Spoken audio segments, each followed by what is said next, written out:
నమస్కారం డాక్టర్ బండి విశ్వేశ్వరరెడ్డి గారు. నమస్కారం నాగరాజు గారు.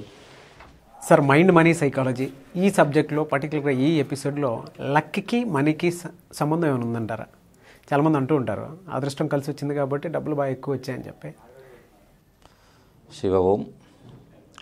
లక్ అండ్ మనీ ఈ రెండు ఒకదాన్ని ఒకటి విడదీయరాని సంబంధం ఉంటుంది. ఇక్కడ లక్ అంటే చాలామందికి అసలు దాని డెఫినేషనే తెలియదు. లక్ అని అంటే LUCK, labour under correct knowledge అనేది luck definition. Labour under correct knowledge అని అంటే మనం చేసే పని సరైన తెలివి ఉపయోగించి సరైన నాలెడ్జ్ ఉపయోగించి చేస్తే ఇది కరెక్టా కాదా అని అప్పుడు లక్ వచ్చినట్టు లెక్క. 99 మందికి రాదు, ఒక్కరికే లాటరీ టికెట్ వచ్చింది కాబట్టి హీఈస్ లక్కీ అని చెప్తారు. ఆ లక్ గురించి నేను మాట్లాడట్లేదు. మరి మిగతా 99 మెంబర్స్ సక్సెస్ అవ్వట్లేదా? ఈ పొద్దు 400లో చూస్తే 100 మంది సక్సెస్ వాళ్ళని మీరు చూపిస్తారు. ఒక్కరే ఉండాలి కదా ఫోర్బ్స్ మ్యాగజైన్లో. మరి దాని అర్థం ఏంటంటే అందరూ అవుతారు. వాళ్లకు కావాల్సిన బేసిక్ ఇవి ఉండాలి. అసలు లక్ ఏంటి, ఎలా వర్క్ చేస్తుంది అనేది చూద్దాం. లక్ అగైన్ మళ్ళీ ఇందాక చెప్పుకున్నట్లు 2 రకాలు, good luck, bad luck. Which one you need? జనరల్గా అందరికీ గుడ్ లక్కే కదా, హూ నీడ్ బ్యాడ్ లక్? మరి బ్యాడ్ లక్ అయిపోతుంది, ఎప్పుడు అయిపోతుంది, ఎందుకు అయిపోతుంది అనేది చూద్దాం. గుడ్ లక్ ఎవరైనా మనకు చెప్పే ఇది, ఏ పని మొదలుపెట్టినా ఏం చెప్తారు? గుడ్ లక్, కాబట్టి మీకు మంచి జరగాలి అని చెప్పేసి చెప్తుంటారు డెఫినెట్గా. లేబర్ అండర్ కరెక్ట్ నాలెడ్జ్, కాబట్టి మనం చేసే పని ఏదైనా కూడా కరెక్ట్గా నాలెడ్జ్ తీసుకొని ఆ ఫీల్డ్లో అప్లై చేస్తే మనకు లక్ కూడా కలిసి వస్తుంది అనేది నా కాన్సెప్ట్. ఫర్ ఎగ్జాంపుల్, డంజో అని ఒకటి యాప్ ఉంది, తర్వాత ఇంకొకటి, 2 రకాల యాప్స్ ఉన్నాయి. ఈ యాప్స్ దేని మీద వర్క్ అవుతాయి తెలుసా? కూరగాయల మండి మీద వర్కౌట్ అవుతాయి. మనం రోజు వెళ్ళి తెచ్చుకునే కూరగాయలు ఉన్నాయి కదా, ఆ కూరగాయలను బేస్ చేసుకొని యాప్ చేసి ఇక్కడే హైదరాబాద్కు సంబంధించిన కూరవాళ్ళే సక్సెస్ చేసి ఇండియా అంతా రన్ చేస్తున్నారు. దాంట్లో పేటీఎం, ఫోన్పే లాంటి పెద్ద పెద్ద వాళ్ళు కూడా దాంట్లో ఇన్వెస్ట్మెంట్ పెట్టారు, అంత ఫ్యూచర్ ఉందని. వాళ్ళు ఏం చేశారు? మనం జనరల్గా వెళ్తున్నాం, కూరగాయలు కొనుక్కుంటున్నాం, తీసుకొస్తున్నాం. దాన్ని వాడు వ్యాపార మార్గంగా చూడగలిగాడు. ఏం చేశాడనంటే ఫ్రెష్ కర్రీస్ ఎక్కడి నుంచి, పొలంలోంచి డైరెక్ట్గా మీకు ఇంటికి తెచ్చిస్తాడు. అదే రేటుకే ఇస్తాడు. మార్కెట్లో టమాటా ఎంత దొరుకుతుంది? 20 రూపాయలు అనుకో, 20 రూపాయలకే ఇస్తాడు. ట్రాన్స్పోర్ట్ తీసుకోడు, ఏం తీసుకోడు. అయితే ఈ పనే నేను ఎందుకు ఎగ్జాంపుల్ చెప్తున్నాను అని అంటే, దీంట్లో కూడా నా స్వార్థం ఉంది. నేను రైతు పక్షపాతిని. బేసిక్గా మాది కూడా అగ్రికల్చర్ ఫ్యామిలీ కాబట్టి అక్కడ దళారీ వ్యవస్థను తీసిపారేశాడు. ఆ దళారీలు తీసుకునే ఆదాయము తర్వాత లాభం ఏదైతే ఉంది కదా, అందులో సగం రైతుకి ఇస్తాడు, సగం తను తీసుకుంటాడు. That is success. అంటే అక్కడ లేబర్ అండర్ కరెక్ట్ నాలెడ్జ్లో ఇది చాలా లేబరస్ పని. ముందు పోయి మనం అగ్రిమెంట్ కుదుర్చుకోవాలి రైతుతో. వాడు తయారు చేసినవి ఇక్కడికి ట్రాన్స్పోర్ట్లోనే దాని సక్సెస్ అంతా ఉంది. కరెక్ట్గా ట్రాన్స్పోర్ట్ వచ్చి ఇంటి ముందరికి వచ్చేసేయాలి.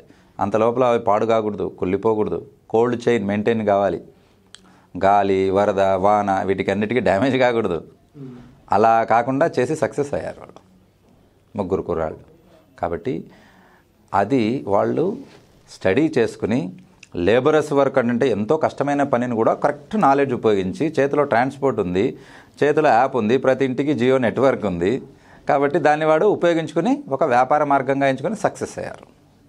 కాబట్టి చెప్పండి, లక్ అనేది మనం మలుచుకోవడమా లేదా అది రావడమా? డెఫినెట్గా మన చేతిలోనే ఉంటుంది, మన చేతిలో ఉంటుంది. కాబట్టి ఫర్గెట్ అబౌట్ ఆ ఒక్క పర్సన్ గురించి ఎప్పుడు మాట్లాడొద్దండి. లాటరీ తగిలే లక్ అనేది మనకు కాదు, అది కరెక్ట్ కూడా కాదు. ఇది పర్మనెంట్గా ఉంటుంది. ఈ ఏదైతే వ్యాపార సూత్రం వీళ్ళు సెలెక్ట్ చేసుకున్నారు కదా, ఇది పర్మనెంట్గా ఉంటుంది. 10 మందికి ఉపాధి కలిగించేటట్టు ఉంటుంది, ప్లస్ రైతుకు లాభం ఎక్కువగా ఉంటుంది. కాబట్టి అటువంటి వ్యాపారానికి హ్యాట్స్ ఆఫ్, సెల్యూట్. కాబట్టి ఇలాగా మీరు కూడా స్టడీ చేయండి. మీ చుట్టుపక్కలే ఎన్నో మార్గాలు ఉండొచ్చు, ఎన్నో అవకాశాలు ఉండొచ్చు, మీరు దానిలో చూడలేకపోవచ్చు. That's why open your eyes. అంటే ఇప్పుడు ఐస్ ఓపెన్ లేవని కాదు, ఆ దృష్టి మార్చుకోండి. అలాగా బ్యాడ్ లక్కి ఒక ఉదాహరణ చెప్తాను. ఒక వ్యక్తి ఉంటాడు, ఎంతటి బ్యాడ్ లక్ అని అంటే ప్రపంచంలో అత్యంత దరిద్రుడు అని చెప్పొచ్చు ఆయనకు.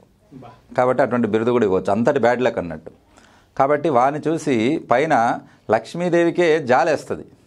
ఏమండి మరీ ఇంత ఘోరంగా ఉన్నాడు, అసలు నేను వీడిని బాగుపరుస్తాను అని అంటే నారాయణ చెప్తాడు, లేదు లక్ష్మి వాడి రాత అలా ఉంది, ఏమి నువ్వు వాడిని మార్చడానికి పోతున్నావు అంటే, లేదు లేదు లేదు నేను మార్చి చూపిస్తా అని చెప్తుంది. సరే నీ ఇష్టం కాబట్టి నువ్వు ఓకే అంటాడు. అప్పుడేం చేస్తుంది ఆమె, 10 కేజీలు బంగారు ఆభరణాలు వజ్రాలు వైడూర్యాలు అన్నీ మూట కట్టేసి వాడు వెళ్ళే దారిలో వేస్తుంది. ఎందుకు, ముందరుంటే కదా కనపడితే తీసుకుంటారని చెప్పి వేస్తానే ఇంకా వాడు చూడు ఆమె చెప్తుంది, చూడు నేను వాడిని అదృష్టవంతుని చేస్తున్నాను, ఐశ్వర్యవంతుని చేస్తున్నాను, నేను తలుచుకుంటే ఎవరినైనా చేయగలుగుతా అంటది. సరే అంటాడు. ఆ దురదృష్టవంతుడు ఏం చేస్తాడంటే అక్కడికి వచ్చాక, ఏంటి ఎప్పుడు కళ్ళు తెరుచుకొని నడవడం ఏంది, నేను గుడ్డోడుగా యాక్ట్ చేస్తా ఎట్లా చూద్దాం, కళ్ళు లేని వాళ్ళు ఎలా ఉంటారో చూద్దామని కళ్ళు మూసుకొని దాన్ని తొక్కుకుంటూ ముందుకు వెళ్ళిపోతాడు. కళ్ళు మూసుకొని దాన్ని తొక్కేసి ముందుకు వెళ్తాడు. కళ్ళు తెరిచి చూస్తే కదా తీసుకునేది, తొక్కేసి ముందరికి వెళ్ళిపోతాడు. అప్పుడు ఆమె ఒప్పుకుంటుంది, నిజంగా వీడు దరిద్రుడే, వీడిని మార్చడం నా వల్ల కూడా కాదు అని చెప్తుంది. అంటే ఏంటనంటే మన ముందు ఉండే అవకాశాలు మనకు కనపడేలా మనము కళ్ళు తెరుచుకొని జాగృతితో ఉండాలి, కాన్షియస్గా ఉండాలి. కాబట్టి వాడు కళ్ళు తెరిచి చూసుంటే ఇందులో ఏముందని చూసుంటే వాడు బ్యాడ్ లక్ నుంచి లక్కీయెస్ట్ ఫెలో అయ్యేవాడు. కాబట్టి పరిస్థితులు నేచర్ సపోర్ట్ చేసినా వాడు సపోర్ట్ చేస్తున్నాడా, చేయట్లేదు. అక్కడికి వచ్చి కళ్ళు మూసుకుంటాడు. అంటే దాని అర్థం అలాగే మీరు కూడా మీ చుట్టుపక్కల ఉన్న అవకాశాలను పోగొట్టుకోకుండా మీరు జాగృతితో తర్వాత కాన్షియస్గా ఉండండి, అబ్జర్వ్ చేయండి చుట్టుపక్కల మనకు ఏమన్నా ఇవి ఉన్నాయి. మనం ఇంకొకరి దగ్గర పనిచేసే బదులు మనమే ఒక పనిని క్రియేట్ చేసి 10 మందికి జీవనోపాధి ఇచ్చి దాంతో మనం లాభపడే మార్గాలు ఏదైనా ఉన్నాయా అనేది మీరు ఆలోచించండి. అటువంటి ఆలోచనలకు జీవనదిగా నిధిగా పెట్టిన క్లాసెస్ మేము బిఎంఈటీ క్లాసెస్. కాబట్టి మీ కాన్షియస్నెస్కు మీకు చుట్టుపక్కల ఉండే అవకాశాలు మీకు తెలియకపోవచ్చు లేదా మీకు అర్థం కాకపోవచ్చు. కాబట్టి మొన్న ఒక టీచర్ ఫోన్ చేశారు, ఎంఏ ఎంఎస్సి బీఈడి ఇంత క్వాలిఫికేషన్ అన్నట్టు 2000కు టీచర్ బంద్ చేస్తున్నారు. ఎంత ఘోరం అసలు. గంటకు 2000 సంపాదించవచ్చు వాళ్ళు. ఒక గంటకి 2000 రూపీస్ సంపాదించే ఎర్నింగ్ ఉన్న కెపాసిటీ వాళ్ళు నెలంతా కలిపి 2000కు చేయడం ఏంది. ఏం లేరు సార్, మాకు కరోనా టైం సార్, ఎవరు ఇవ్వట్లేరు సార్ అని చెప్తారు. అది తప్పు. మనం ఎప్పుడు వేరే వాళ్ళను దూషించకూడదు. తప్పు ఎప్పుడు నాలోనే ఉంటుంది, నా పాలసీ అది. ఏదైనా పొరపాటు జరిగిందనంటే అది నాలో తప్పు ఉంటుంది, నేను సర్దిద్దుకోవాలి. అంతేగాని ఎవరో చేశారు, వాళ్ళు చేశారు, వీళ్ళు చేశారు కాబట్టి తప్పు అని ఎప్పుడు కనకూడదు. అలాంటి వాళ్ళు ఎప్పుడూ ఎదగలేరు. అక్కడ సింపుల్ ఏంటంటే ఇంత ఉంది, ఇంటింటికి నెట్ ఉంది, ఒక్కొక్క ఇంటికి 4-5 ఫోన్స్ ఉన్నాయి. మీరు అందరినీ కాంటాక్ట్ చేసి ఫ్రీ మ్యాథ్స్ బీఈడి తర్వాత ఎంఎస్సి అంటున్నారు కాబట్టి సైన్స్ మ్యాథ్స్ సబ్జెక్ట్స్ తీసుకొని వాళ్లకు అర్థమయ్యే ఒక స్టైల్లో మీరు చెప్పి చూడండి. ఫ్రీగానే చెప్పండి. ఫస్ట్ యూట్యూబ్లో వాళ్ళకు మీ టేస్ట్ మీ రుచి చూపించండి.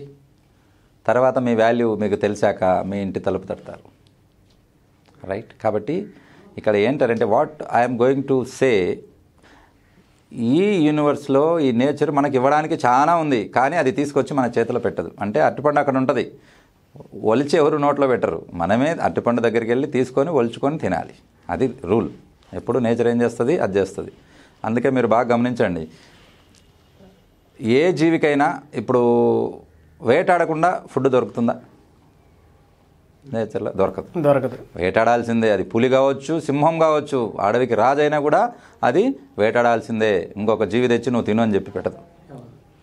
కానీ అది వేటాడి మిగిలింది వేరే జీవులు తినొచ్చు, అది నక్క లాంటివి, అది వేరే విషయం. కానీ ఏం నేర్పిస్తుంది నేచరు? ప్రతి ఒక్కరూ వాళ్ళ దారిలో వాళ్ళకు సంబంధించిన ఫీల్డ్లో కష్టపడాలి, వాళ్ళు సంపాదించుకోవాలి. కూర్చోబెట్టి ఇవ్వచ్చు కదా, అంతే కదా. కాబట్టి మరి అలా ఏది ఇవ్వదు. ఎవరైనా కష్టపడి చేస్తేనే వాళ్లకు లక్ వస్తుంది అని చెప్పేది నా సూత్రం. కాబట్టి మీరు ఆ దరిద్రుడి కథ ఎప్పుడు గుర్తుపెట్టుకోండి. అవకాశాలను ఎప్పుడు మీరు కాలదనుకోవద్దండి. ఇన్ఫ్యాక్ట్ అది ఏదైనా పర్లేదు, అది చెత్త అయినా పర్లేదు, మీరు చెక్ చేయండి, ఏం పోతుంది, పోయేది ఏముంది. ఒకసారి అందులో మనకు ఉపయోగపడేది ఉండొచ్చేమో. నేను ఇంతకుముందు ఒక వీడియో చేశాను, చెత్త నుండి సంపద అని. కొన్ని వేల కోట్లు సంపాదిస్తున్నాడు బాంబేలో ఒక అబ్బాయి. ప్రకృతికి సాయం చేస్తున్నాడు. మీరు గమనిస్తున్నారు, అక్కడ ఎవరైతే నేచర్ పాడు కాకుండా సహాయం చేస్తుంటారో ఎంటబడి మరీ సాయం చేస్తుంది నేచర్. మీరు వద్దన్నా మీ వెంటబడి చేస్తుంది. కాబట్టి నాకు నా గురువు డాక్టర్ బ్రహ్మారెడ్డి గారు ఒక సూత్రం నేర్పించారు. జనరల్గా ఎవరైనా ఇంటర్వ్యూస్కి వెళ్ళగానే ఏమని అడుగుతారు, సార్ జీతం ఎంత సార్ అని అడుగుతారు. మనం అలాగే అడుగుతాం. అడిగినప్పుడు ఆయన జీతం కావాలా పని కావాలా అన్నాడు. నాకు అర్థం కాలే. పని అంటే స్కిల్, నైపుణ్యం కావాలన్నాడు. అప్పుడు నాకు అర్థమైపోయి, సార్ జీతం ఎంత ఇవ్వండి కానీ నాకు స్కిల్ నేర్పించండి అన్నాను. అప్పుడు ఆయన చెప్పాడు, నువ్వు డబ్బు వెంట పడితే అది ముందుకెడుతుంది. నువ్వు డబ్బు వెంట పడితే మన భూమి స్థిరంగా ఉండదు, తిరుగుతూ ఉంటుందా లేదా? అలా తిరుగుతూ ఉంటుంది. నువ్వు డబ్బు వెంట పరిగెడితే అది అక్కడ ఉండదు, ముందుకెళ్తుంటుంది. మళ్ళీ నువ్వు అక్కడికి వెళ్తే అక్కడి నుంచి ఇంకో చోటుకి వెళ్తుంది. అలా నువ్వు జీవితాంతం డబ్బు వెనక పరిగెడితే ఉంటావు. నువ్వు ఒక చోట కుదురుగా ఆగు, ఫస్ట్ ఆగాలి. స్కిల్స్ నేర్చుకో, వర్క్ నేర్చుకో. అప్పుడు తిరిగి తిరిగి డబ్బు నీ వెంట పరిగెడుతుంది. అప్పుడు నువ్వు ఎక్కడికి వెళ్తే నీ వెంట డబ్బు వస్తుంటుంది. ఎందుకు? స్కిల్ నేర్చుకున్నారు కాబట్టి డబ్బు యొక్క ప్రవర్తన చాలా విచిత్రమైంది. దాన్ని అర్థం చేసుకున్నాడు ధనవంతుడు అవుతాడు, అర్థం చేసుకోకుండా దాన్ని దూషించేవాడు దరిద్రుడు అవుతాడు. అంతే కదా? కాబట్టి ఆ లాజిక్ మీరు అర్థం చేసుకున్నారనుకో, you will become a millionaire, billionaire, రెండు కావచ్చు. కాబట్టి ముందు స్కిల్స్ నేర్చుకోండి. మీ ఫీల్డ్ ఏ ఫీల్డ్ ఉన్నారో, అది వ్యాపార ఫీల్డా లేకపోతే రియల్ ఎస్టేట్ ఫీల్డా, ఏదైనా కానీ, ఒక ఆర్కిటెక్చర్ ఫీల్డా, అందరూ చేసేదానికి డిఫరెంట్గా చేయడానికి ప్రయత్నం చేయండి. లక్ ఆటోమేటిక్గా వస్తుంది. అందరూ కట్టినట్టే 4 పిల్లర్స్తో 4 బిల్డింగ్స్ ఎవరైనా కడతారు. అవును. కానీ దుబాయ్లో ఒకతను బిల్డింగ్ ఎలా కట్టాడనంటే, ఒక బిల్డింగ్ ఇలా ఉంటే రెండో బిల్డింగ్ టర్న్ అవుతుంది, మూడో బిల్డింగ్ ఇంకా టర్న్ అవుతుంది. ఏ బిల్డింగ్ పడిపోతుందేమో అని అనిపిస్తుంది కానీ పడిపోతుంది. అట్లా కట్టాడు దుబాయ్లో బిల్డింగ్. అంటే చూస్తే ఆర్కిటెక్చర్ యొక్క టాలెంట్ మీకు తెలిసిపోతుంది అప్పుడే. అలాగా మీరు శోధించండి మీ యొక్క ఫీల్డ్లో ఏంటి ఎలాగనేది. ఇప్పుడు నాలెడ్జ్కి ఏం తక్కువ లేదు. యూట్యూబ్, గూగుల్, ఫేస్బుక్ వచ్చాక ట్రెమెండస్ నాలెడ్జ్, ఏది కావాలంటే అది దొరుకుతుంది మీకు. కాబట్టి అలా శోధించి మీ యొక్క స్కిల్స్ పెంచుకొని బ్యాడ్ లక్ నుంచి గుడ్ లక్గా షిఫ్ట్ అయిపోండి. మీకు గైడెన్స్ కావాలనుకున్న వారు బిఎంఈటీ క్లాసెస్ జాయిన్ కండి and get your income sources up. Affirmation ఏమైనా చెప్తారా సార్ ఈ వీడియోలో? అఫర్మేషన్ వచ్చేసి, నేను నా చుట్టుపక్కల ఉన్న అవకాశాలను తెలుసుకుంటున్నాను, వాటిని తీసుకుని ఎదుగుతున్నాను అనేది అఫర్మేషన్ అన్నట్టు. Thank you sir. Thank you so much doctor బండి విశ్వశ్రెడ్డి గారు. థ్యాంక్ యూ నాగరాజు గారు. Thank you viewers and thank you nature. చూసారు కదండి వీడియో. ఈ వీడియోపై మీ అభిప్రాయాన్ని కామెంట్ రూపంలో తెలియచేయండి. అండ్ పర్టికులర్గా మీకు ఫినాన్షియల్ మేనేజ్మెంట్కి సంబంధించినటువంటి విషయాలు కానీ, లేదంటే పర్సనల్ స్కిల్స్ కానీ, పర్సనల్ మేనేజ్మెంట్ కానీ, బిజినెస్ ఐడియాస్ కానీ, బిజినెస్ డెవలప్మెంట్ కోర్సు వాటికి సంబంధించింది, and money attraction, visualisation, money meditation వాటికి సంబంధించినటువంటి కోర్స్ అయినా సరే మీరు అటెండ్ అవ్వాలనుకున్నా, లేదంటే సలహాలు సూచనల కోసం సంప్రదించాలనుకున్నా స్క్రీన్ మీద కనిపిస్తున్న నెంబర్కి వెంటనే సంప్రదించండి. అండ్ పౌర్ణమి రోజు ఒక గొప్ప కార్యాన్ని సంకల్పించి డాక్టర్ బండి విశ్వేశ్వరరెడ్డి గారు చేయడం జరుగుతుంది. దాంట్లో కనుక మీరు ఇన్వాల్వ్ అవ్వాలి అండ్ ఖచ్చితంగా మేము కూడా చేయాలి అనుకుంటే, సో దీనికి పర్టికులర్గా ఆయన గిఫ్ట్స్ కూడా ఇవ్వటం జరుగుతుంది.